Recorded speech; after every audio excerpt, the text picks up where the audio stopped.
This is podcast number 2 from Sheep and Goat Topics. This is Dr. Mike Neary, Extension Small Ruminant Specialist, Purdue University. The response from our first podcast was very encouraging. Please subscribe to the podcast on iTunes, rate it, and then please tell your friends. The topic of this particular podcast is feeding programs for the ewe and doe in late gestation.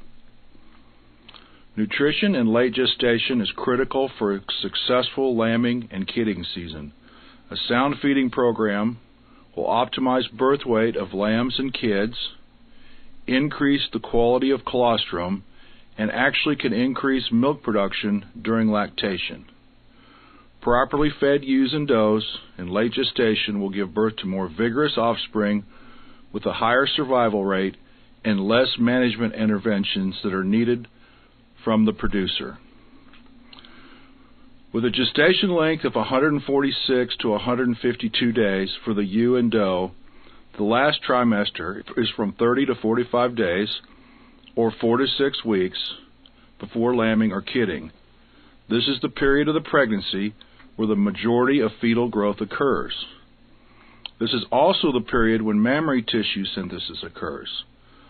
4 to 6 weeks is a range, and when actual late gestation feeding occurs will be dependent upon a couple of factors. One would be the body condition score of the ewes and does as they enter the late gestation period, and 2 would be how many feti they are gestating. Cold and adverse weather can also influence when we start the late gestation feeding program. If ewes and does can be ultrasounded in mid-gestation for pregnancy status and fetal numbers, we can use that information to segregate ewes and does, to tailor a late gestation feeding program, and when we should initiate it. Those gestating singles won't need as much feed and will need it for a shorter time period than those that are gestating twins or more. Additionally, taking stock of body condition score about 8 to 9 weeks before lambing and kidding can help producers decide on a feeding program to hit the target body condition score of a 3 to 3.5 at lambing or kidding. If the female's body condition score is projected to be thinner than desired, late gestation feeding can be started at the 45-day mark before parturition. If the projected body condition score is on track for that 3 to 3.5, then late gestation feeding may be able to be delayed for a week or so.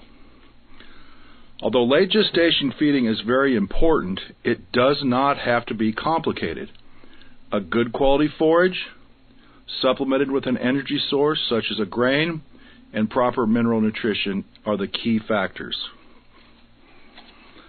We'll speak a little bit about the specific nutritional requirements in late gestation, and they are dependent upon the body weight of the animal and, in late gestation, of course, the number of fetuses the ewe or doe is gestating. Generally, the weight that we use to determine the requirements would be the weight at breeding time in good condition. If ultrasounding the ewes or does is not possible, then feeding will need to be done at a rate expected with twins. Since there is such a wide range of body weight differences between sheep and goats, and even within the species, requirements will be discussed on a percentage basis. According to the National Research Council, a meat goat doe gestating one kid needs to be gaining about 0.15 to 0.2 pounds per day in late gestation, of which a majority of this gain will be fetal growth and the fluids associated with the pregnancy. She needs to be eating about 3% of her weight daily and dry matter with a total digestible nutrient, or TDN, content of about 54 to 55%. Crude protein nutrition in late gestation for a doe with a single are not very high, about 10 to 11%. Calcium content, which is important, should be in the 0.3% of the diet range, of the dry matter of the diet. Compare those numbers to a doe gestating twins. The twin-bearing doe needs to gain body weight at a faster level as compared to a single producing doe at about 0.3 pounds per day, which does make sense as she has more than one kid developing. Her dry matter intake is similar to the doe with a single, 2.75 to 3% of her body weight, but the big difference is the energy content of the diet. The diet for a doe with twins need to be around 66% TDN level, which is very difficult to obtain without some form of grain being fed. There is a marked difference in amount of calcium required for a twin gestating a doe as compared to one with a single. The twin-bearing doe requires 0.5% of the ration containing calcium, which is about 60% more than the doe gestating a single. Also, the doe with twins requires about 13.5% protein in her diet. These same general trends are similar in the ewe. The twin-bearing ewe requires more nutrition than the single bear. The ewe gestating a single needs to gain about 0.25 pounds per day, while a ewe with twins should gain at a rate of about 0.3 to 0.4 pounds per day. The amount of dry matter intake required is fairly similar between ewes with singles or twins, in that 2.75% of her body weight range, but the ewe gestating twins needs a higher energy-dense diet. Ewes with twins need around 66% TDN, while single bears need about 55 to 56% TDN.